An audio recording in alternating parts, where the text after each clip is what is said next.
Xitoyliklar nima qilib tashyapti qarasanglarchi. Orqasida displey bor modellarni ishlab chiqarishyapti-yu.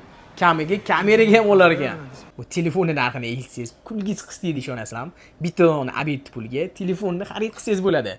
Videoni oxirigacha ko'rib, mana shu videoga bitta like bosib qo'ying. Hozir qisqacha obzor qilib beraman. O'sha hamma kutgan Hotway kompaniyasini X100 GT modeli keldi. Smartfonning orqasida displeylari bor, 3 xil rangda ishlab chiqarilgan.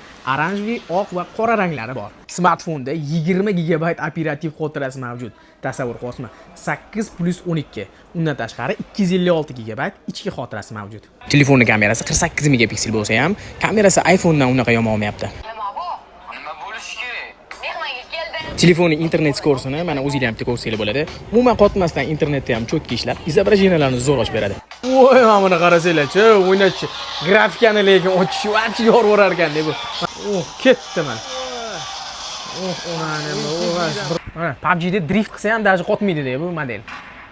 Mana bitta drift qilib bergan. Mana. Xullas, o'yinni vaqti yorib orar ekan tortishga. Smartfonni даже sun'iy intellektlari ham juda ham mukammal ishlangan. O'zida bemalol rasmlaringizni обработка qiladigan sun'iy intellektdan tortib, Google Gemini, ChatGPT deysizmi, xohlaganingizni ishlatsangiz bo'ladi. Agar sizga telefonning narxlari qiziq bo'lsa, kommentariyada GT so'zini yozib qoldiring, o'zimiz sizga jo'natib beramiz.